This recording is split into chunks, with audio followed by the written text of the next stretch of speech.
Ancient India holds more secrets than it might seem at first glance. Among the ruins of lost cities and majestic temples are hidden mysteries that still have no explanation. Here, Vedic legends, unsolved writings, incredible engineering structures, and myths about gods whose power seems to have left a trace in stone are intertwined. Each discovery poses new questions and breaks the usual understanding of history, revealing to us a world where the past and the mystical merge into one. The unsolved Indian script. When archaeologists first uncovered the ruins of the ancient cities of Harappa and Mohenjo-daro in the early 20th century, they expected to find traces of primitive Bronze Age settlements. But instead, they found a civilization with a level of organization that was astonishing.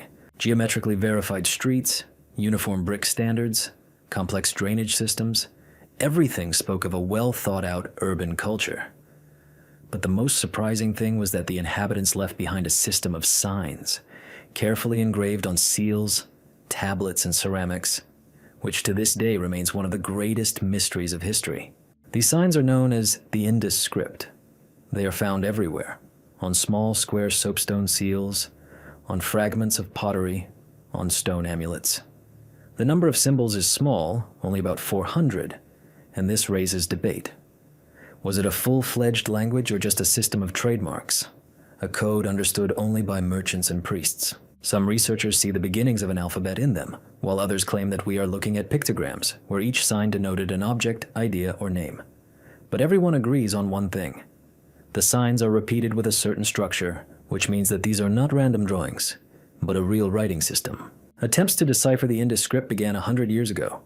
Scientists compared the signs with Sanskrit, ancient Dravidian languages, even with Sumerian writing, hoping to find parallels. Dozens of hypotheses were put forward. Some believed that the Indus people wrote down the names of rulers on seals, others that these were lists of goods or amulets with magical formulas, but there is no evidence. We have no Rosetta Stone for Harappa, no bilingual inscription that would help connect the mysterious signs with a known language. Each find only adds to the questions.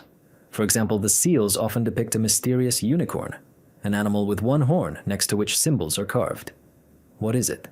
A family coat of arms, a cult symbol, a city name, or a product code. In some cases, the signs are arranged in a strict sequence. In others, they seem random. The length of the inscriptions is usually small, from 3 to 10 symbols, and this also hinders deciphering. There is too little material to identify patterns. Some experts point out that writing disappeared along with the civilization itself around 1800 BC. This means that the writing system was closely tied to the culture and its institutions. When the cities were deserted due to climate change or other disasters, the signs lost their meaning, and the new population of India no longer used them. Thus, an entire tradition disappeared, leaving no legends about its meaning for descendants. Modern methods like computer analysis have also not yielded results yet. Algorithms identify repeating combinations of signs, but this is not enough to link them to real language. Some researchers believe that the script reflects an early Dravidian language, the descendants of which have survived in southern India. Others talk about the influence of Austroasiatic languages, but these are all assumptions. Even the most cautious publications end with the words, "There is no final answer." It is precisely this lack of an answer that makes the Indus script so compelling. Unlike Egyptian hieroglyphs or the cuneiform of Mesopotamia, here we have a system of signs that seems to deliberately refuse to reveal itself. It remains on the border between art and text, between magic and trade. Each seal from Harappa or Mohenjo-daro is a tiny fragment of a foreign language, like a letter delivered from the distant past, but written in a code that no one understands anymore.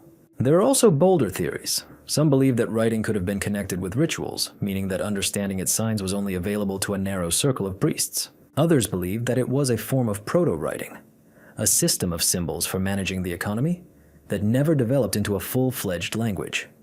There are even versions that these signs were a kind of sacred code, and therefore were deliberately made incomprehensible to ordinary people. Yet even this silence has its power. The Indus script reminds us that human history is not a straight line of progress, with each step leading to the next. Sometimes entire civilizations created systems that disappeared without leaving any heirs. For the Harappans, these signs may have been as obvious and simple as the letters of the alphabet for us. But for us, they have become an impenetrable wall behind which a world long since sunk into the sand is hidden. Every new artifact, every seal found by archaeologists seems to challenge modernity. We can send satellites into the sky, build quantum computers, but we still cannot understand a simple inscription on clay made more than 4,000 years ago. This is the greatness of mystery.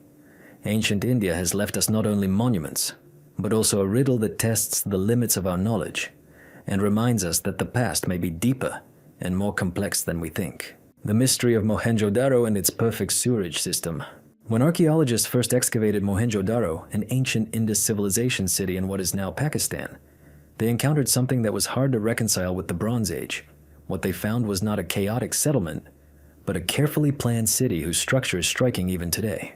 Straight streets divided into blocks, houses of the same layout, stepped wells, and, most amazingly, a complex sewage system that even many medieval European cities did not have. The drainage network at Mohenjo-Daro was designed so that almost every house had access to a drain pipe. These pipes, made of baked bricks, led to common collectors, which led to the main channels that ran along the streets. The channels were covered with slabs so that they could be walked on, and there were special inspection holes for cleaning. Such a system requires a high level of organization and control, since its functioning required constant maintenance and coordination between residents. This sewerage system was not just an engineering achievement, but also a reflection of a certain way of life. At Mohenjo-Daro, concern for cleanliness and order seems to have been part of the overall ideology. Archaeologists have found numerous bathrooms, often brick-lined and equipped with drains. Some buildings had entire complexes for ablutions, and the famous Great Bath in the city center clearly served not only economic, but also ritual purposes. Water in this culture was perceived as a sacred element, and maintaining the cleanliness of the body and space was probably associated with religious ideas. But along with the admiration for this system comes a host of questions. How did the inhabitants of Mohenjo-Daro achieve such a level of engineering thousands of years before similar systems appeared in other regions? Why did they not have monumental palaces and temples but had sewage systems available to almost every home? This suggests that the Indus civilization society was more balanced and oriented toward the collective good than many other ancient cultures. It is still unclear who exactly managed the construction and maintenance of this system. We have found no inscriptions, no names of rulers, no decrees that would explain how this process was organized. Unlike Mesopotamia or Egypt, where power was concentrated in kings and priests, the Harappan civilization seemed to avoid personal cults. Everything suggests that governance was decentralized, and the emphasis was on the practical needs of society. The disappearance of Mohenjo-Daro remains no less mysterious. By the end of the 2nd millennium BC, the city had fallen into decline, and its inhabitants abandoned their homes. There are many hypotheses, from a change in the course of the Indus River and droughts to invasions of nomadic tribes and epidemics, but none of them can definitively explain why such a developed system was abandoned. The destroyed streets and flooded canals seem to indicate the suddenness of the catastrophe. Some researchers point out that traces of a severe flood are found in the layers of destruction. Perhaps the elements themselves destroyed the system created to combat the water. But there are also bolder assumptions, that the Indus civilization possessed knowledge that we underestimate, and its decline is associated not only with natural factors but also with an internal crisis that we cannot yet understand. Today, Mohenjo-Daro stands before us as a silent monument. Streets that stretch into emptiness, brick walls that once teemed with life, and the remains of canals where water roared. All this reminds us that the level of a civilization is measured not only by monuments and armies, but also by how much it cared for the daily needs of its inhabitants. The sewer system of Mohenjo-Daro remains a mystery, not because we do not understand its structure, but because we cannot explain how the people of the Bronze Age were able to create it on such a scale. It is evidence that ancient India hides within itself experience and knowledge that has not yet been fully revealed to the modern world. The Great Bath of Mohenjo-Daro, ritual or engineering phenomenon. Among the ruins of Mohenjo-Daro, a special place is occupied by a structure known as the Great Bath. It is located in the very center of the citadel, next to the grand buildings, which in itself speaks of its significance. At first glance, it is simply a large pool, about 12 meters long, 7 meters wide, and more than 2 meters deep. But on closer inspection, it becomes obvious that we are looking at something much more than a household device. The walls of the Great Bath are made of baked bricks, carefully fitted together, and bitumen resin was used for sealing. There are steps on the sides leading down, so that people could safely go down into the water and up again. On both sides there were small rooms, probably intended for undressing or preparation for the ritual. Water was supplied through a complex system of wells and channels, and was also carefully drained outside. Archaeologists found no traces of stagnation or flooding. Why build such a massive and expensive structure? Given its scale and location, most researchers are inclined to believe that the bathhouse had ritual significance. In the Indus civilization, cleanliness of the body and water was not only a hygienic practice, but also a spiritual one. Bathing could symbolize renewal, purification before important ceremonies, and the unification of the community. Collective rituals related to the calendar, the change of seasons, or religious holidays may have taken place here. But there is also a practical side. The Great Bath could serve as a social center where city residents would gather. It became not only a place for ablutions, but also a space for communication, exchanging news, and strengthening ties. In this sense, it was no less important than modern squares or markets. However, many mysteries remain. We do not know what gods or powers these rituals were dedicated to. There are no texts in the Harappan writing that could be read and confirm the hypotheses. Iconography also does not provide direct answers. Images on seals and ceramics only hint at the cult of fertility, animals, and nature, but do not reveal details. There are also alternative versions. Some researchers believe that the bathhouse could have been used for education, a kind of cleanliness school, where children learned the rules of hygiene from an early age. Others talk about a political symbol. The structure, located in the citadel, could emphasize power and order, demonstrating control over water as a key resource. The fact of engineering perfection itself remains important. The water that entered the bath did not stagnate, but was constantly renewed. This required a complex network of wells, filtration, and maintenance. For the Bronze Age, such a solution looks unusually progressive. It proves that the inhabitants of Mohenjo-Daro not only built cities, but also created entire systems, where every detail served both practical and spiritual purposes. As the Indus civilization declined, the Great Bath gradually filled with sand and earth, becoming a silent testimony to the past. But even in ruins, it is still striking. Looking at the remaining steps and walls, it is difficult to shake the feeling that something more than ordinary ablutions took place here. This was a space where the sacred and the mundane intertwined, where water connected people with each other and with higher powers. Today, the Great Bath is considered a symbol of Mohenjo-Daro and one of the most mysterious buildings of ancient India. It reminds us that for the inhabitants of that civilization, purity had not only a physical but also a spiritual meaning. And for us, the question remains: what exactly happened within its walls? What rituals united people in this stone pool? And why, after millennia, we still feel the power of its silent presence? Unicorn on Harappan seals.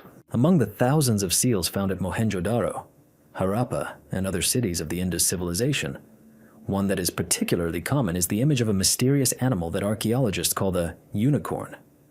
On these small square amulets we see a figure with a body similar to a bull or zebu, but with one long horn pointing forward. Next to the image there is almost always a short inscription of incomprehensible symbols, and in front of the animal there is some object, either a sacrificial table or a vessel. These seals were used as a kind of signature or trademark. Their impressions are found on clay, and they probably serve to control trade, property, or ritual actions. But why exactly did the inhabitants of Harappa need to depict a fantastic beast? After all, archaeology knows of no evidence of the existence of one-horned animals in South Asia. One hypothesis claims that this is not a unicorn at all, but a stylized image of a bull in profile. The craftsman could have combined the two horns into one line to simplify the drawing. But this argument is weak because the image is repeated hundreds of times in different cities, and always in the same form. Such constancy speaks more of a symbol than of an accident. Some researchers see the unicorn as a mythical creature associated with the cult of fertility or sacrificial rituals. They interpret the vessel in front of the beast as an altar where gifts were placed. In this case, unicorn seals were not just trademarks, but signs of belonging to a particular cult or community. This also explains why this motif was so widespread. It reflected a common religious tradition. There is another version. The unicorn could be an emblem of the ruling elite or a trade guild. In ancient times, animals were often used as symbols of power. In Mesopotamia and Egypt, there are images of lions, bulls, eagles, which were associated with strength and power. Perhaps in the Indus civilization, the role of such a sign was played by the unicorn, an animal that does not exist in nature and therefore emphasizes exclusivity and special status. Of particular interest is the combination of the image with the inscriptions. The symbols next to the unicorn could indicate the name of the owner of the seal, the clan, or even the purpose of the object. But since the Harappan script has not yet been deciphered, we can only guess. Some cryptographers have tried to identify repeating combinations, but so far without success. There is an even bolder hypothesis that the unicorn symbolized not an animal, but an idea. One horn extended forward could mean unity, strength, or direction of will. Such a sign could serve as a reminder of harmony, the power of a single force, or even the connection of man with the divine. In this sense, it is closer to an abstract symbol than to the image of a specific creature. Interestingly, images of one-horned animals appear in other cultures as well. In Mesopotamia, there are images of bulls with one horn, and in ancient Indian texts of later times, a mystical animal, the Rishyabha, with one horn is described. Perhaps the Harappan unicorn was part of a larger tradition of symbols that later transformed into unicorn myths that spread around the world. For the inhabitants of ancient cities, such seals had a practical meaning. They could be used to seal a vessel with grain or fabrics, confirm ownership, or reflect participation in a trade deal. But each of these small stones also contained an image filled with a religious and cultural meaning. Today we see it as a mystery, but for the Harappans it could have been an everyday and understandable sign. Ultimately, the unicorn seals are more than just artifacts. They are key to understanding how the Indus Valley civilization thought and constructed its world. They point to a complex symbolic system in which even a fictional animal could carry important ideas.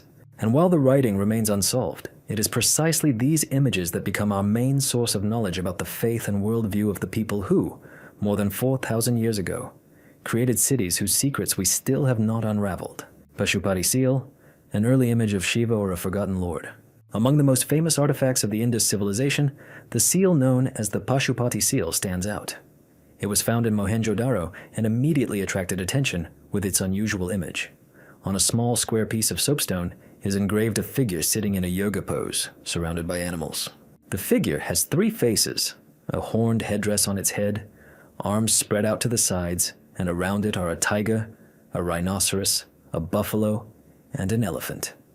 Before us is not just a decorative scene, but, judging by the details, an image associated with the cult of power over animals and the forces of nature.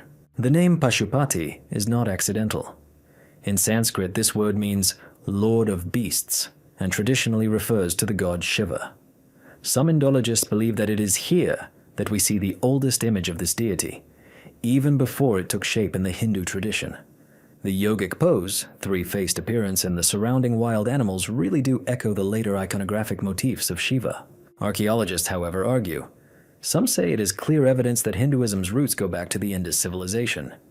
Others argue that the seal's image cannot be directly linked to a specific god who emerged thousands of years later. It may have been a local priest or a hunting spirit whom we mistakenly identify with Shiva. The mystery of the seal is further enhanced by its unique composition. Unlike numerous seals with a unicorn or bulls, this one depicts an entire scene with multi-layered symbolism. This suggests that the authors sought to convey something more than just a sign. What we are probably looking at is a reflection of a religious worldview, where a person or deity was at the center of nature and had power over the animal world. An important detail remains the yogic pose. The figure sits with a straight back, bent knees and feet joined together. This resembles the well-known asanas used in meditation. If the seal does indeed indicate the existence of such practices as early as the 3rd millennium BCE, this would radically change our understanding of the origins of yoga. Perhaps its origins go back not only to the Vedic culture, but also to even more ancient layers of the Indus civilization. The animal symbolism also raises questions. Each of the animals has its own character and meaning. The tiger is associated with strength and wildness, the elephant with wisdom and power, the rhinoceros and buffalo with the earth and fertility. Together, they form a panorama of wild nature, emphasizing that the central figure controls the entire animal world.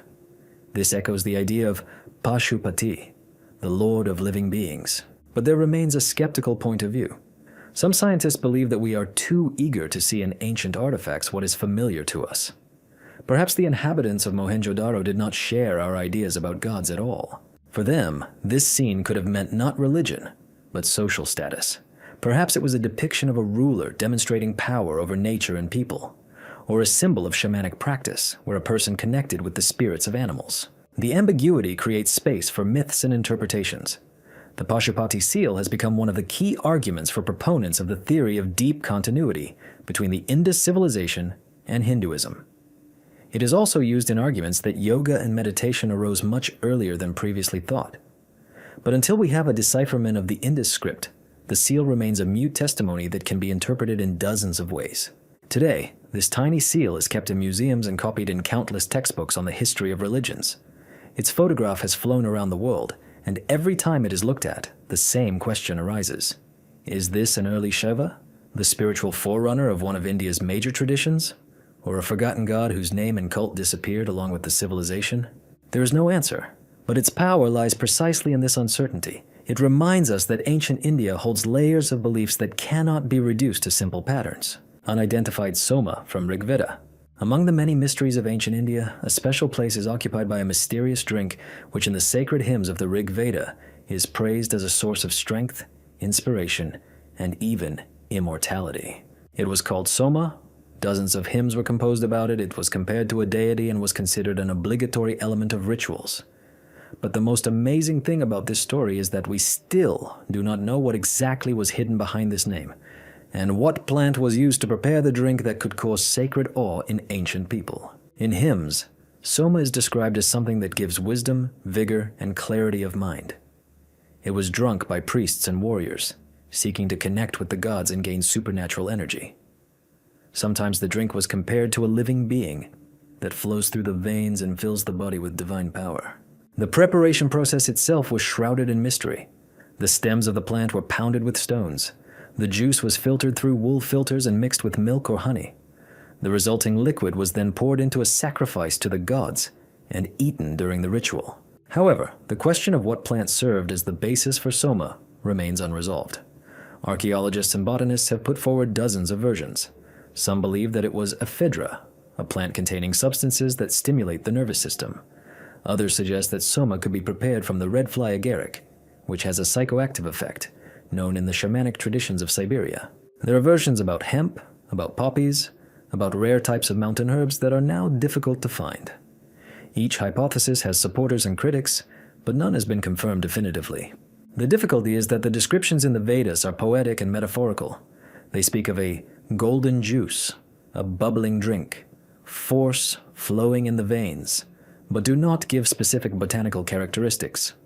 Moreover, the Soma plant may have been unique to that time and region. Perhaps it grew only in the highlands where the priests reached and eventually disappeared. Then Soma was lost to subsequent generations, surviving only in texts. There's also a cultural explanation. Perhaps it was not the drink itself that was important, but the ritual itself. The process of preparing and drinking together created a sense of unity and exaltation, which was enhanced by a belief in divine power. In this case, searching for a specific plant makes no sense. Soma was a symbol of sacred experience, not a chemical. Nevertheless, the mystery continues to excite minds. After all, if we could accurately determine the composition of the drink, we would receive the key to understanding the religious life of ancient Indians. This would reveal the secret of their mystical experiences and help explain why this particular ritual was central to the entire Vedic tradition. It is curious that in Iranian culture there was a similar drink called hauma. It was also considered sacred. Zoroastrian priests drank it, and its cult has a striking resemblance to the Indian one. This gives grounds to assume that Soma and hauma have a common Proto-Indo-European root, and the cult of the drink existed even before the division of peoples. But here too, we do not know what plant was hidden behind the image of living juice. Today, Soma remains a symbol of lost knowledge. Archaeologists, linguists, ethnobotanists seek it, but it always eludes, dissolving between the lines of hymns and legends. Perhaps this is the main secret. Soma was never meant to be fully revealed. It was a sign that united myth and reality, an experience and a symbol at the same time. Even today, we look at these lines from the Rig Veda as a letter from the distant past. It promises a touch of immortality, but leaves us with only guesses. And Soma itself remains one of the great mysteries of ancient India, a drink that could be both a real potion and a metaphor for spiritual enlightenment, and a lost part of a culture that defies deciphering. Lothal and his mysterious duck. In the middle of the last century, archaeologists, exploring the lands of the state of Gujarat in India, discovered the ruins of the ancient city of Lothal. It belonged to the Indus civilization and immediately amazed researchers with its planning. Straight streets, warehouses for goods, complex water channels, But the most mysterious discovery was a rectangular pool more than 200 meters long and 35 meters wide. Scientists have long argued whether this was a dock for ships or a giant water reservoir. The first version seems logical. Lothal was located near the coast of the Arabian Sea and could have been an important trading port. If we assume that the pool was a dock, then ships departed from here, transporting goods to Mesopotamia and other regions.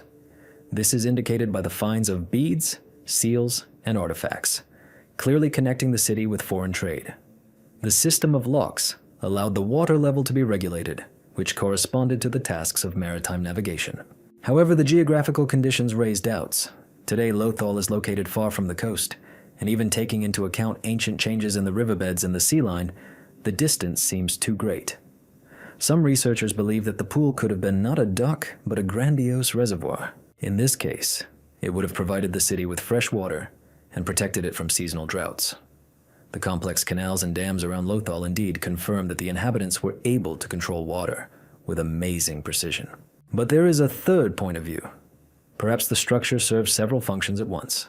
Part of it was used for economic needs, and part for trade. This is supported by the fact that warehouses and workshops were located near the pool, where the famous Indus beads from carnelian and agate were produced. Finished goods could be stored there and quickly sent by water to consumers. Lothal's mystique is heightened by the fact that it was a true center of technology. Microscopic beads, less than a millimeter in diameter, have been found here, crafted with such precision that even modern craftsmen are amazed. Archaeologists have found the remains of kilns, tools for drilling stone, and even primitive scales. All of this indicates that Lothal was not only a port, but also an industrial hub from where goods were distributed throughout the region. And yet the question of the purpose of the dock remains open. If it is indeed a port facility, then it is one of the oldest examples of maritime infrastructure in history. But if it is a reservoir, then it testifies to the incredible engineering skills of the inhabitants of the Indus civilization, who knew how not only to build cities, but also to provide them with water, even in changing climates. The reason Lothal fell into decline is attributed to the changing river courses and flooding. Perhaps it was the water that the inhabitants had so skillfully managed that became their enemy. The canals silted up, the warehouses collapsed, and the dock ceased to perform its functions. The city gradually emptied, leaving only ruins and mysteries to descendants. Today, Lothal is an archaeological site that continues to pose questions to historians. Its dock remains a symbol of ambiguity. Some see it as evidence that the Indus Valley civilization mastered maritime trade on a level unmatched by other Bronze Age cultures, while others see it as evidence that the inhabitants harnessed the elements of water to survive in an arid climate. Whichever version turns out to be true, one thing is clear. Lothal was a city ahead of its time. Its inhabitants not only built houses and roads, but also created systems that supported the life of an entire community. And its mysterious dock is a reminder that ancient India still has many secrets that have yet to be uncovered. Rakhigarhi and the genetic secrets of the Harappans. Among the many archaeological sites of the Indus civilization, a special place is occupied by Rakhigarhi, the largest of the known cities of this culture, located in the territory of the modern state of Haryana in India. Its area is almost twice as large as the famous Mohenjo-Daro, and numerous excavations show that one of the main centers of the Harappan civilization was located here. But Rakhigarhi is interesting not only for its scale. It was here that discoveries were made that for the first time allowed scientists to look into the genetic past of the mysterious people who inhabited India more than 4,000 years ago. Until recently, the origins and cultural connections of the Harappans remained the subject of heated debate. Who were they? Were they Westerners with ties to ancient Iranian cultures? Or were they indigenous to India, whose traditions later merged with a Vedic civilization? Archaeology provided only indirect answers, but in Rakhigarhi, they managed to find what was sorely lacking: well-preserved human remains suitable for DNA analysis. In 2019, an international team of scientists published the results of a study of the genome of a woman who lived in Rakhigarhi around 2500 BCE. The findings were a bombshell. The woman's genetic profile, it turned out, did not match that of the nomadic herders of the Eurasian steppes, long thought to be the ancestors of Indians. Instead, it showed deep connections to ancient Iranian farmers and local South Asian hunter-gatherers. These findings challenged the previously popular hypothesis that the decline of the Indus civilization was caused by the invasion of Aryans from the steppes. It turned out that the Harappans lived in the cultural and genetic continuum of South Asia, and although they certainly had contacts with the outside world, the basis of their identity was formed within the region. This discovery has become one of the key arguments in the modern debate about the origins of Indian civilization. But the mystery remains. The genome of just one person cannot fully describe the complex ethnic makeup of an entire people. New remains continue to be found at Rakhigarhi, and each new sample adds to the picture. Some results confirm a connection with Iranian farmers, others show a more complex mix. The Indus civilization may have been a mosaic of communities, each with its own roots and traditions. Beyond its genetics, Rakhigarhi is striking in its organization. Archaeologists have found wide streets, grain warehouses, and complex drainage systems, all of which attest to a high level of organization. Gold and semi-precious stone ornaments were found, indicating wealth and extensive trade. However, there are almost no traces of military fortifications, weapons, or mass graves after battles. This makes one wonder. Maybe the Harappan civilization was not really built on military force, but on trade, crafts, and a system of resource distribution. Rakhigarhi also raises the question of the reasons for the decline. Why was such a powerful center abandoned? Climate change probably played a role. The drying up of rivers, changes in monsoons, which made life in the city impossible. But even here, not everything is clear. The layers of later times show traces of decline, but archaeologists have not recorded complete destruction or a sudden catastrophic event. Today, Rakhigarhi remains an archaeological site where the past is slowly revealing its secrets. Every bone, every fragment of DNA helps reconstruct the history of a people who left no written records, but gave the world cities, architecture, and culture that were ahead of their time. Genetic research has only opened the first door. Behind it lies a labyrinth of questions about who we are and where we come from. Dholavira, water architecture and giant inscriptions. On the western edge of India, in the desert region of Kutch, lie the ruins of Dholavira, one of the largest and most enigmatic cities of the Indus civilization. It was only discovered in the late 20th century, but has since become a key site for understanding the engineering and cultural achievements of the Harappans. Unlike other settlements lost among rivers and fertile plains, Dholavira existed in the harsh desert conditions, where water was always worth its weight in gold. It is here that archaeologists have found an amazing system of water architecture that amazes with its complexity and scale. Dholavira sat between two seasonal riverbeds that turned into torrents during the monsoons and were almost completely dry the rest of the time. To survive in these conditions, the city's inhabitants developed a unique system of canals, reservoirs, and dams. They collected rainwater, channeled it into huge artificial pools, and stored it for the dry months. These tanks were lined with stone to prevent water from seeping through, and their size is astounding. Some were over 100 meters long. All this gives the impression that the people of Dholavira thought like true hydraulic engineers, understanding the value of every flow and every drop. Water was not just a resource in Dholavira. Its control became the basis of power and organization of the city. Central reservoirs were located near the citadel, where the ruling elite probably lived. This emphasizes that access to water was linked to social structure and perhaps to religious rituals. After all, for the Harappans, water had a sacred meaning, symbolizing purification and renewal. But the water architecture is only part of the mystery of Dholavira. Another striking element is the giant inscription discovered by archaeologists at the entrance to the city. It consisted of 10 signs of the Indus script, written on large stone slabs. Each symbol was nearly as tall as a human being, and the entire structure could be seen from afar. For a civilization whose writing is usually found on tiny seals and tablets, this discovery was a sensation. What did this inscription mean? Scientists are still debating. Perhaps it was the name of the city or a sacred word intended for protection. Some believe that the inscription served as a kind of signboard, demonstrating to visitors the greatness of the city and its culture. But the most intriguing thing is that it confirms that the Indus script was used not only for economic purposes, but also had public significance. Unfortunately, since the language has not yet been deciphered, the meaning of these giant symbols remains a mystery. The structure of Dholavira also sets it apart from other Harappan centers. The city had 3 clearly demarcated parts: the citadel, the middle town, and the lower town. This layout indicates a well-thought-out social organization. The houses were built of stone, which distinguishes Dholavira from most other settlements where brick predominated. This made the buildings more durable and impressive. Despite the harsh climate, the city flourished for many centuries. Ornaments, pottery, toys, and seals have been found here. testifying to a rich cultural life. But around 1500 BC, Dolavira fell into decline. The main reason is considered to be a sharp change in climate. The rivers dried up, the monsoons became weaker, and even the complex system of reservoirs could no longer support life.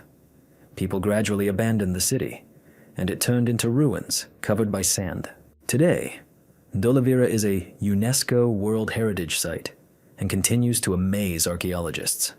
Its water architecture remains a testament to the fact that even in the Bronze Age, humans were able to solve incredibly complex engineering problems. And a giant inscription holds the secret of a language that could reveal not only the history of the city, but the fate of an entire civilization. Iron Pillar in Delhi, timeless metal. In the very heart of the Indian capital, on the territory of the ancient Qutb complex, stands a structure that has excited the imagination of scientists and travelers for centuries. This is the famous Iron Pillar in Delhi, erected around the 4th to 5th centuries AD, and which has come down to us almost in its original form. More than 7 meters high and weighing about 6 tons, it looks like an ordinary monument. But it is its unique properties that have made it one of the greatest archaeological wonders of India. The main mystery of the column is that it is practically not subject to corrosion. Over 1,500 years, only a thin protective layer has formed on its surface, which on the contrary, protects the metal from destruction. For any archaeologist, this seems impossible because even modern steel structures rust in just decades. But the column remains strong, despite the rain, heat, temperature changes, and polluted air of the metropolis. Scientists have long tried to explain this phenomenon. Some believe that the secret was in the special composition of the iron. Analysis showed that the column consists almost entirely of high-purity wrought iron, with a very low content of sulfur and manganese, which makes it less vulnerable to corrosion. In addition, the alloy contains phosphorus, which promotes the formation of a thin passive film on the surface of the metal. This film became a natural shield, protecting the column from destruction for centuries. Other researchers emphasize the role of ancient forging technologies. The iron for the column was smelted not in furnaces, but in primitive furnaces, where the metal formed in the form of porous pieces. Then they were repeatedly reforged and joined, creating a monolith. This method of processing, unlike modern smelting, left a special structure in the metal that was better able to resist corrosion. But the question remains, where did the masters of that era get such knowledge? After all, most civilizations, even those with developed metallurgy, failed to achieve such a result. This suggests that Indian blacksmiths possessed secrets that were later lost. Legends also surround the column. According to legend, it was erected in honor of King Chandragupta II of the Gupta dynasty. Other versions claim that the column was part of an ancient temple dedicated to Vishnu and served as a symbol of victory and power. In the Middle Ages, people believed that the column had mystical powers. If you hugged it from behind and clasped your hands, your wish would come true. Today, this ritual is prohibited to protect the surface of the metal, but the memory of it lives on in legends. The column has survived not only time, but also people. In different eras, mosques and temples were built around it, rulers changed, dynasties collapsed, but it continued to stand. For historians, it is a symbol of continuity. For metallurgists, a challenge. For tourists, a miracle that you can touch with your own hands. Modern experiments have shown that it is extremely difficult to artificially recreate a metal with such properties. Even with the use of advanced technologies, it is only possible to partially reproduce the structure and stability of the column. This once again emphasizes the level of skill of ancient Indian blacksmiths, whose knowledge still exceeds our expectations from that era. Today, the Iron Pillar in Delhi is not only an archaeological site, but also a national symbol. It reminds us that India was the center of ancient metallurgy, where technologies ahead of their time were created, and its mysterious durability remains a reminder for us. Sometimes the simplest things hide the deepest secrets, which cannot be solved even after 1,500 years. Kailasanatha Temple at Ellora, a monolith carved from top to bottom. In the state of Maharashtra, not far from the city of Aurangabad, stands one of the most incredible monuments of ancient India, the Kailasanatha Temple, part of the famous Ellora cave complex. Unlike the pyramids of Egypt or the Greek temples, which were built from individual blocks, this structure is a single monolith carved from a single rock. The temple was literally carved from top to bottom, removing hundreds of thousands of tons of stone to create an architectural masterpiece of astonishing scale and detail. Work on the temple began in the 8th century under the ruler Krishna I of the Rashtrakuta dynasty. Legends claim that the construction was connected with the vow of the queen, who prayed for the health of her husband.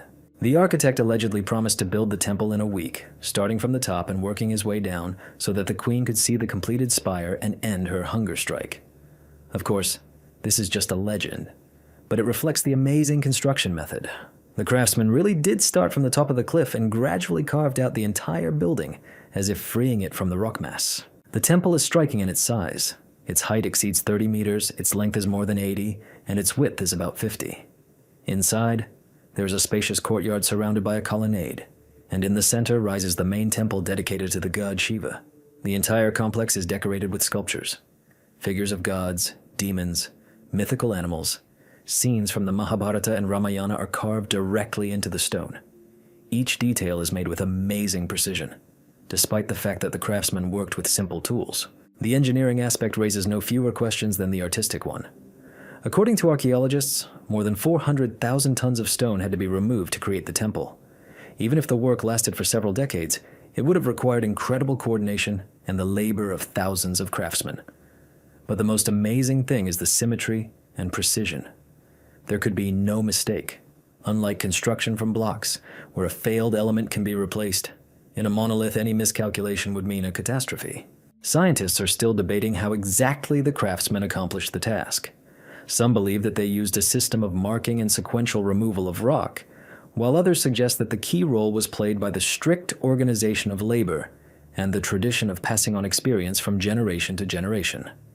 There are also bolder hypotheses, that the temple is a legacy of more ancient technologies, or even a trace of a lost civilization, whose knowledge exceeded the capabilities of its time. Kailasanatha is not just an architectural object, it carries deep symbolism. The very name Kailasanatha refers to the sacred mountain Kailas, the abode of Shiva. The temple was meant to embody the mythological cosmos. The courtyard symbolized the earth, the central tower the sacred mountain, and the sculptures told stories of the struggle between gods and demons, of order and chaos. Thus, the temple was not only a place of worship, but also a stone encyclopedia of the beliefs of its time. Over time, the temple has survived destruction. In the 17th century, the troops of the Mughal Emperor Aurangzeb tried to destroy it, but in 3 years they were only able to damage part of the sculptures. The monolith turned out to be too strong to break. This fact only strengthens the feeling that before us is not just a temple, but a real challenge of time.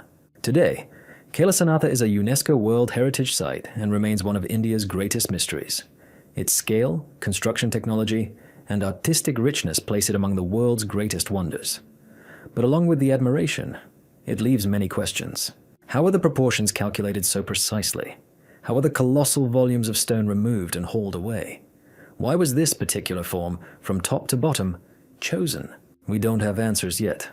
But that's the power of Kailasanatha.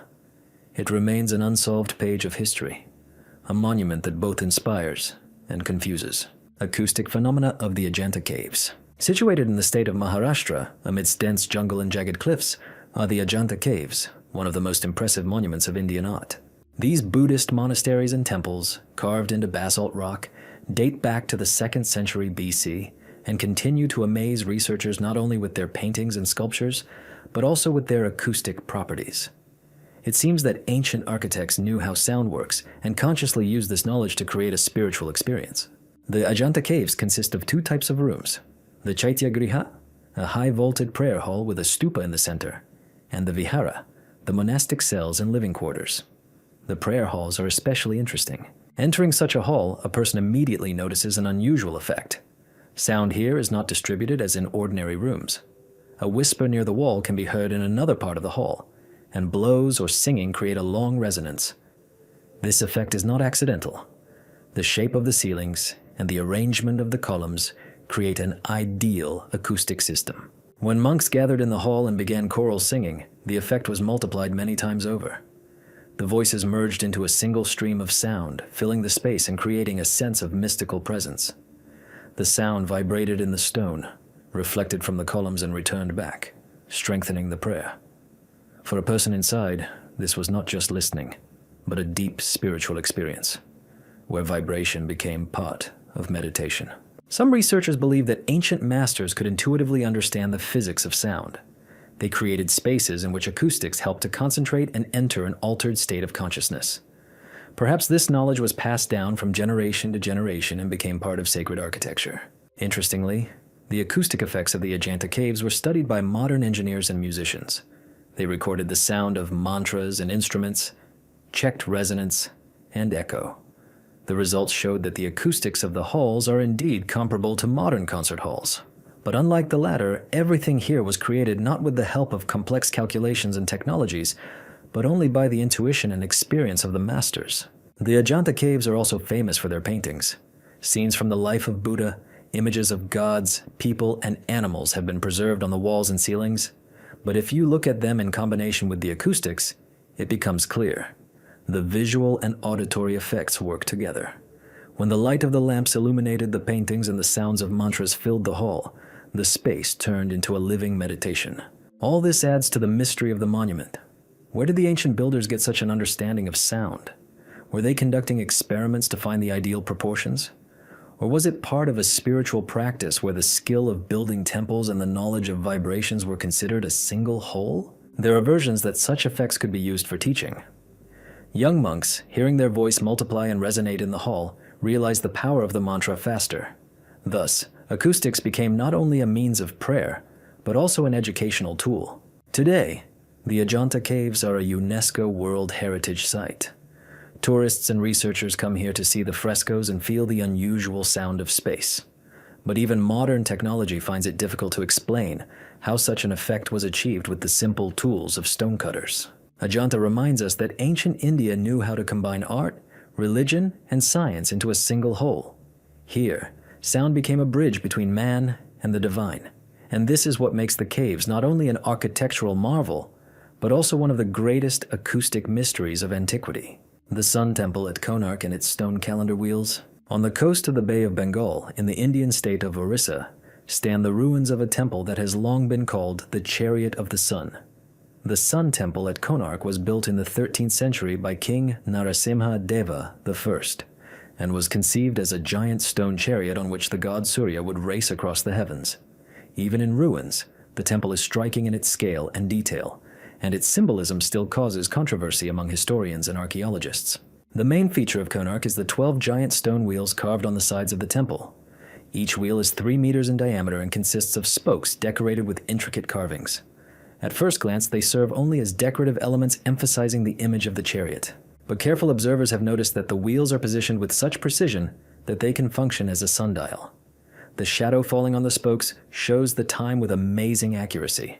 And some scientists believe that the temple could function as an entire calendar, recording not only hours, but also months and seasons. If this is true, then we have a unique combination of architecture, astronomy, and religion.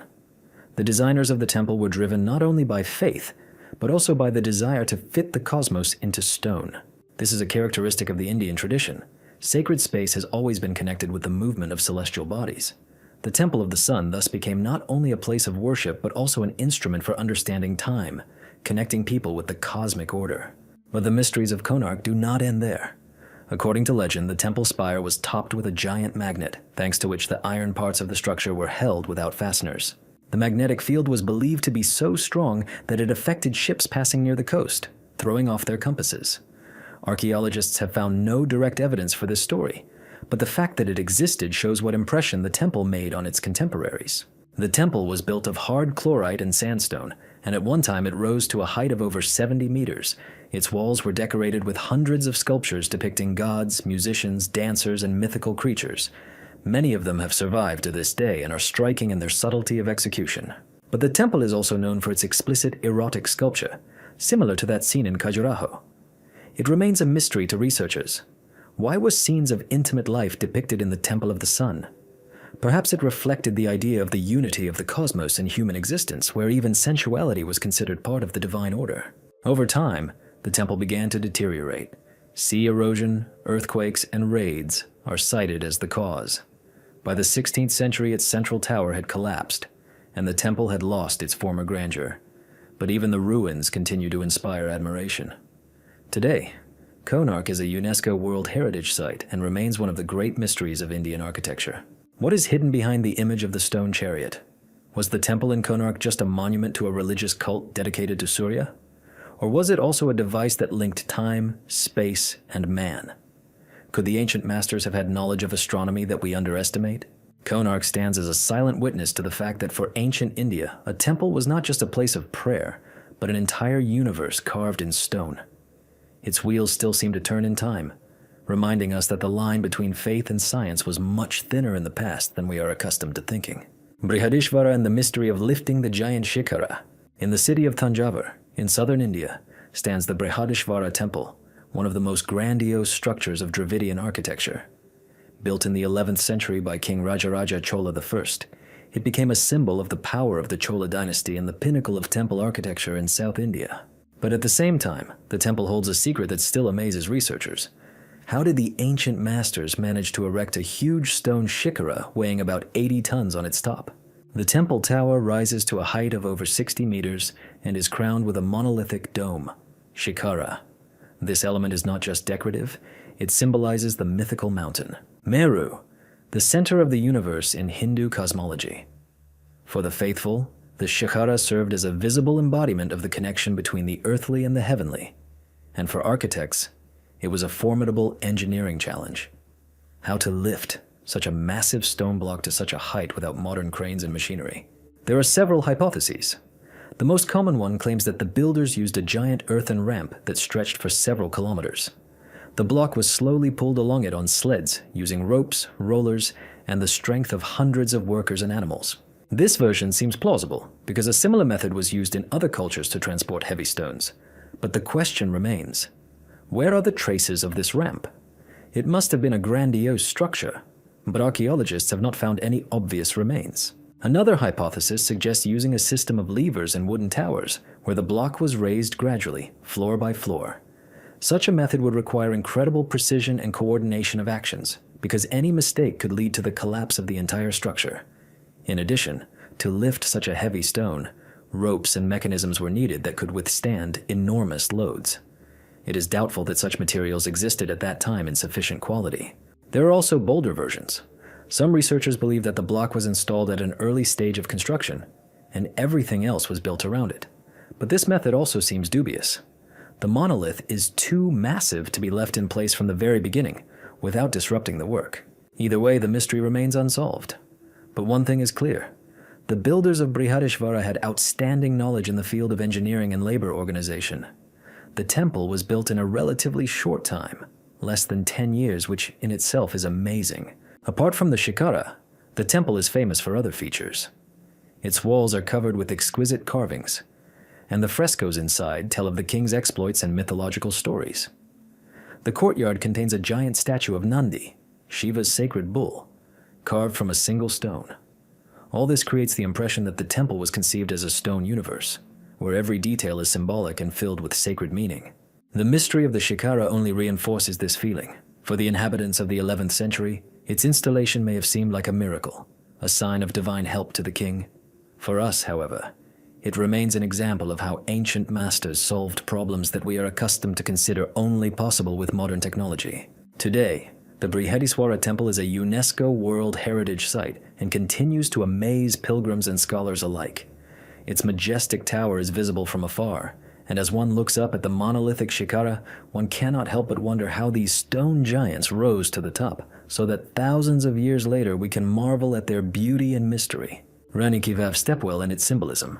In the western part of India, in the state of Gujarat, there is one of the most amazing structures of medieval architecture, the stepwell Rani Ki Vav. Built in the 11th century by Queen Udayamati in memory of her husband, the ruler Bhima I of the Solanki dynasty, it is not just a source of water, but also a symbolic space where engineering intertwines with mythology.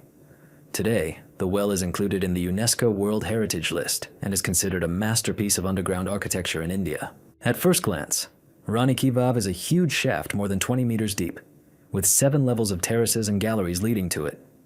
The steps lead down a complex system of staircases, and the walls are decorated with more than 1,000 sculptures. Each of them depicts gods, celestial beings, avatars of Vishnu, and scenes from Hindu myths. Diving into the well turned into not only a physical descent to the water, but also a symbolic journey into the depths of the universe. The well served several functions. It was practically a source of water for the residents of Patan. In the arid climate of Gujarat, such structures played a crucial role, allowing rainwater to be collected and stored for months. But at the same time, Rani Ki Vav was also a temple.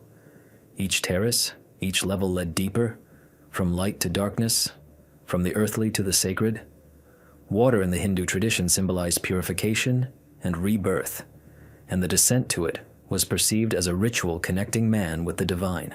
The symbolism of the well is particularly vivid in the central sculptural program.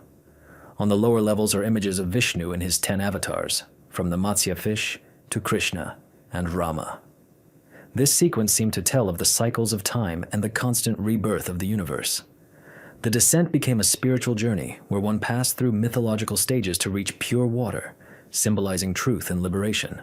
The engineering solution is also impressive. The well was built from carefully processed sandstone blocks, connected without mortar. A system of steps allowed many people to approach the water at the same time, and beams and arches strengthened the structure, preventing collapse. Even after 1,000 years, a significant part of the structure has survived, which testifies to the skill of the builders. But the history of Rani Ki Vav was not always bright. In the 13th century, the well was filled with silt after floods and forgotten for almost 7 centuries. Only in the 19th century, British archaeologists began to clear it, and the real restoration was carried out already in the 20th century. Thanks to this, today we can see the well almost as it was intended. The mystery of Rani Ki Vav is that it combines contradictory elements. On the one hand, it is a utilitarian structure designed to provide water. On the other, it is a temple filled with sculptures and symbolism. For the inhabitants of ancient Patan, every morning when they went down to fetch water became an act of religious worship. The everyday and the sacred intertwined, erasing the boundaries between everyday life and spiritual practice. Today, Rani Ki Vav amazes not only tourists but also researchers. Its sculptures allow us to study the aesthetics and iconography of the Solanki dynasty, its architecture demonstrates virtuoso mastery of engineering techniques, and its symbolism reminds us that in ancient India, even the most practical structures could be transformed into a path to eternity. Rani Ki Vav is not just a well. It is a stone book that tells how people of the 11th century saw the world, as an endless journey downwards, to the source of life, and to divine truth. Geometry of Sri Yantra and its possible secret functions. Among the symbols of ancient India, a special place is occupied by the Sri Yantra, a complex geometric figure consisting of 9 intertwined triangles, forming in total 43 smaller triangles. It is surrounded by lotuses and squares with 4 gates facing the cardinal directions. At first glance, this is simply an exquisite pattern, but in the Indian tradition it is perceived as a sacred diagram capable of connecting human consciousness with the divine order. The main mystery of the Sri Yantra is its mathematical precision. The interweaving of triangles forms a perfect symmetry, where each line is subject to strict proportions. Modern researchers note that it is extremely difficult to construct such a figure manually. Even with the help of computers, precise calculations are required so that the lines do not diverge and all the angles coincide. But in the Indian tradition, this pattern was created for centuries by craftsmen without any devices, on stone, paper, metal, or in ritual sand. Metal. Sri Yantra symbolizes the unity of male and female principles, the interaction of space and matter. 4 triangles directed upwards represent the male principle, Shiva, and 5 triangles directed downwards represent the female principle, Shakti. In the center is a dot bindu, a symbol of the original beginning and the highest reality. In Indian philosophy, this center is perceived as a point where the energy of the universe is concentrated, and to which the meditator strives. But the Sri Yantra also holds more practical mysteries. Some researchers believe that its geometry is linked to ancient knowledge in astronomy and mathematics. The lines of the pattern are seen to have ratios close to the golden section and the number pi. Perhaps this diagram served not only as a religious symbol, but also as a tool for cognition, a kind of cosmic map with which priests and astronomers explain the structure of the world. There's also a version that Sri Yantra was used as a psychotechnical tool. Concentration on complex geometry helped to distract the consciousness from external concerns and immersed a person in a state of meditation. When the gaze slides over triangles, circles, and lotuses, attention gradually concentrates in the center, in the bindu point. This process symbolizes the path from the chaos of multitude to unity, from the external to the internal, from the material to the spiritual. There are also mystical interpretations. In the Tantric tradition, the Shri Yantra was considered the key to awakening the Kundalini energy hidden in the human body. Meditation on the diagram could supposedly open access to hidden powers and even change the perception of time and space. Such practices were passed from teacher to student and were surrounded by mystery. Archaeologists have found images of the Shri Yantra on stones and temple walls, confirming its importance for the religious and cultural life of India. But the exact time of its appearance remains unknown. Some scientists believe that the symbol appeared no later than the first millennium BC, while others are sure that its roots go much deeper, perhaps to the culture of the Indus civilization. Modern mathematicians and physicists are also interested in the Shri Yantra. Some see in its structure analogies with fractals and models of multidimensional space. Its symmetry inspires architects, artists, and researchers trying to unravel the universal laws of harmony. But it remains unclear to what extent the ancient masters were aware of the mathematical nature of the symbol, or whether they acted on intuition and religious beliefs. The Shri Yantra remains a living symbol today. It is used in temples, in yoga, in meditation. It decorates altars, amulets, and paintings. But behind this beauty lies something more, a challenge to our understanding of how ancient cultures integrated art, science, and spirituality into a single system. Thus, the mystery of the Shri Yantra lies not only in its origin and mathematical complexity. It embodies the idea that the world can be expressed through geometry, and that lines and shapes can be a bridge between man and the cosmos. For ancient India, it was not just a pattern, but a universal language with which to speak about the eternal. Jantar-mantar and stone astronomical instruments.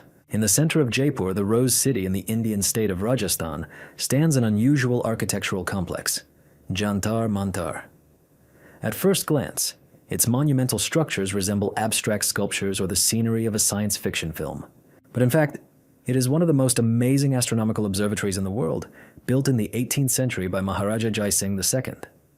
Despite its relatively young age, Jantar-mantar continues to keep a secret. How was it possible to achieve such precision of observations using only stone, marble, and metal, without telescopes and lenses? The complex consists of more than 20 instruments, each with a special shape and purpose. The most impressive is the Samrat Yantra, a giant sundial 27 meters high. Its shadow moves with such precision that it allows the time to be determined with an error of only 2 seconds. For the 18th century, when Europe already had Newton's and Galileo's telescopes, such precision in a stone clock seems incredible. Other instruments of the complex were intended for measuring the position of stars, the movement of planets, and predicting eclipses. For example, the Jaipur Jai Prakash Yantra is a recessed hemisphere with a grid of coordinates. When the observer stood in the center, he could see the exact position of the celestial bodies in the sky. The instruments were so carefully calculated that even today astronomers use them to demonstrate to students. But the mystery of Jantar-mantar is not just about engineering. It is also about philosophy. Jai Singh II was not just a ruler, but also a scientist, deeply fascinated by astronomy and mathematics. His goal was not just about measurement, but also about merging science with tradition. He sought to confirm and refine the data of ancient Indian astronomical texts, such as the Surya Siddhanta, using new methods. As a result, Jantar-mantar became not just an observatory, but a kind of bridge between ancient knowledge and modernity. It remains a mystery how such high precision in construction was achieved. Stone tools had to have ideal angles and surfaces. The slightest deviation would change the results of measurements. But the masters of Jaipur coped with this task, working with huge massifs of marble and sandstone. Many researchers assume that they used special methods of verification and marking, which have not been fully studied. There is another mystery. Despite the precision of the instruments, many of them were never widely used for scientific discoveries.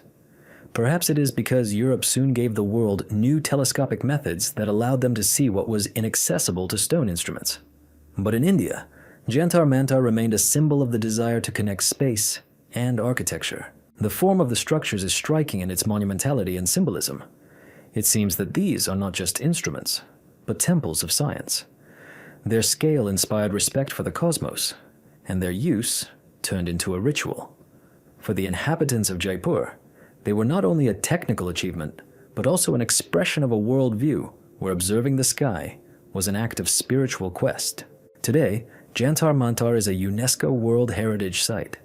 It continues to amaze tourists and researchers, and its giant clock and hemispheres still work.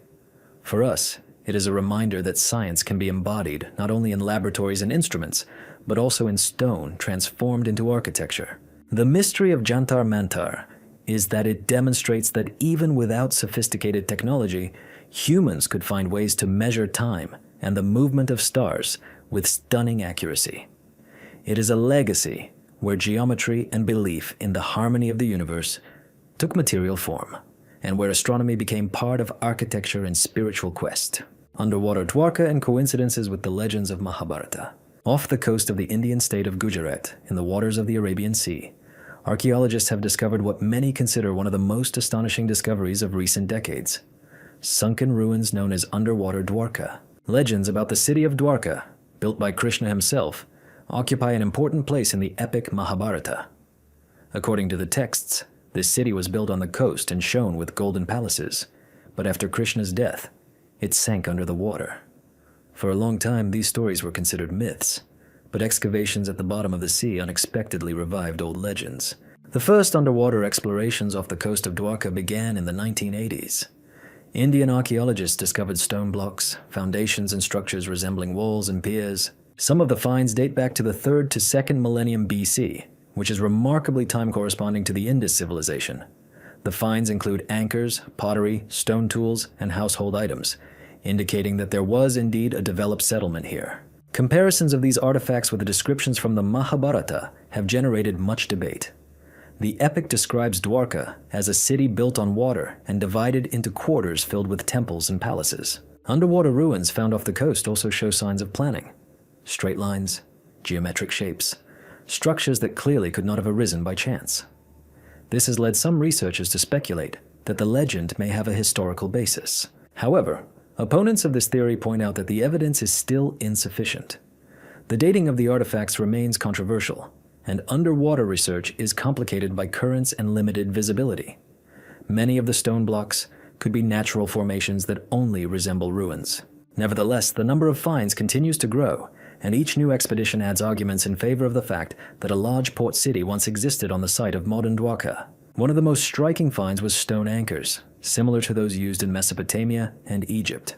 This points to possible trade links between the Indus Valley civilization and other great Bronze Age cultures. If Dwarka was such a center, its sinking would have been a regional catastrophe that left a deep mark on the people. What could have caused the city's demise? Archaeologists suggest that the cause was a sharp change in sea level.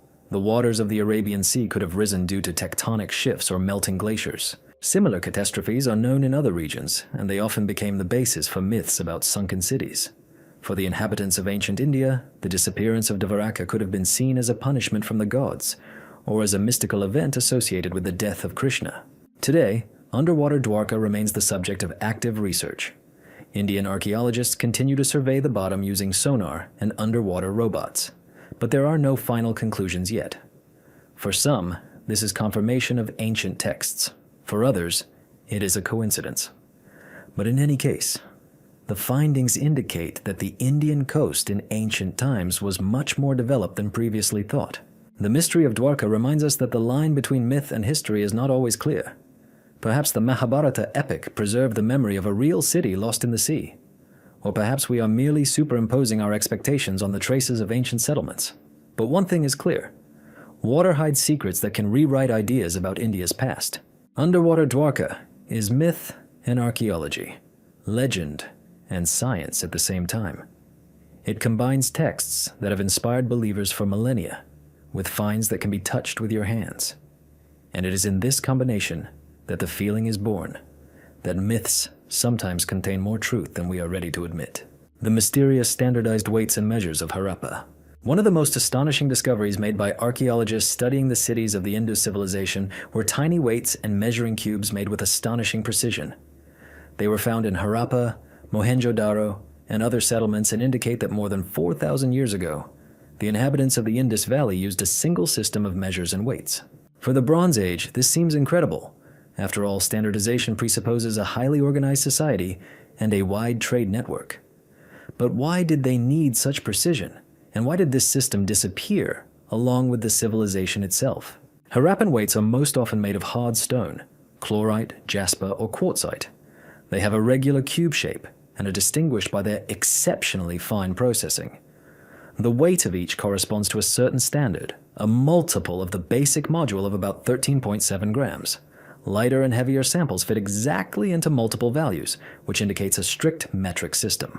Some scales were so small that they could not be used without special equipment, indicating that the Harappans were able to work with microscopic quantities of precious materials. The mystery is that this system was the same in different cities, hundreds of kilometers apart. This suggests centralized control, or at least strong cultural coordination. Traders and artisans from different regions used the same standards, which made it easier to exchange goods. But who implemented such a system and how?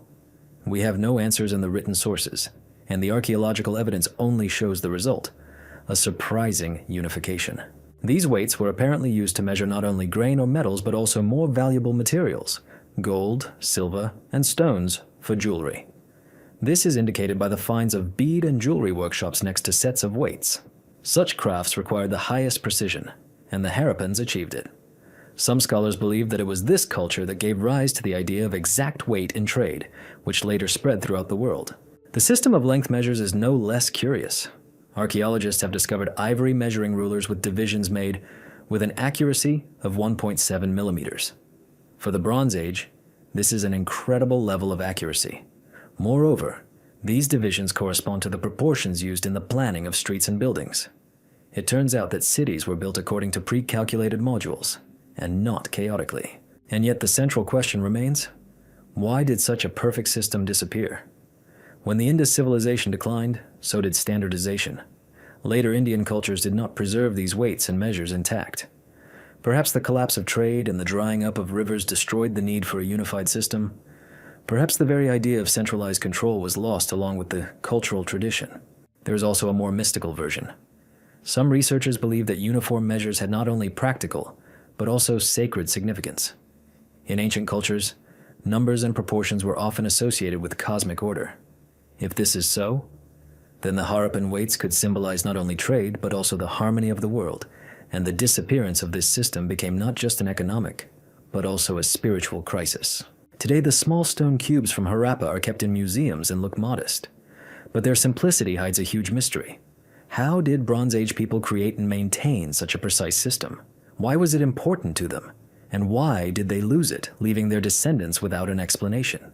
These standardized weights and measures remain silent testimony to the fact that the Indus civilization was far more complex and advanced than is commonly believed. It managed exchange, crafts, and construction with a precision that even today commands respect. And the fact that we still do not understand all the reasons for its decline only underscores that we are confronted with one of the great mysteries of ancient India. Polishing of Ashokan pillars and its secret. In many parts of India and neighboring countries, there are majestic stone pillars built by order of Emperor Ashoka in the 3rd century BCE. These columns, erected after his conversion to Buddhism, were meant to bring the world the ideas of Dharma, the law of justice and nonviolence. They were carved with inscriptions with decrees and instructions calling for peace, compassion, and care for subjects. But the pillars themselves conceal a mystery that amazes even modern researchers. Their surface is polished so perfectly that it resembles the shine of metal or glass. The polish of the Ashokan pillars has been a subject of admiration and controversy since the 19th century, when archaeologists began to actively study them. Many of them are made of hard sandstone or granite, which are very difficult to process. But the craftsmen managed to achieve a mirror-like smoothness, and this surface has been preserved for more than 2,000 years. Even today, in the sunlight, you can see the reflection on the columns. How was it possible to achieve such an effect without modern tools and technology? The most common version says that ancient craftsmen used special abrasives, sand, quartz, possibly powder of semi-precious stones. They were applied during the grinding process, gradually smoothing the surface. But this explanation is not entirely satisfactory. The amount of work was colossal. The columns reach a height of 12 meters and weigh tens of tons. Polishing them manually to such a state is a nearly impossible task. Some researchers suggest that the secret was in a special technique that was lost over time. Perhaps chemical compounds based on plant juices or minerals were used, which corroded the top layer of stone and made it more pliable for processing. There is no evidence for this yet, but the idea that lost technologies existed in ancient times seems plausible. The fact of transportation is no less mysterious. The columns were cut in quarries, sometimes hundreds of kilometers away from the place of installation. They were transported by land and rivers and then installed vertically while maintaining the ideal surface. The slightest mistake could damage the polish, but the columns have reached us in almost perfect condition. This suggests that the process was carefully organized and controlled at all stages. Symbolism also plays an important role. The mirror-like smoothness of the columns emphasized their sacred nature. In the Buddhist tradition, shine was associated with purity and truth. People who saw the reflection of light on the pillars felt the presence of a higher power. Thus, polishing was not only a technical technique, but also an element of spiritual influence.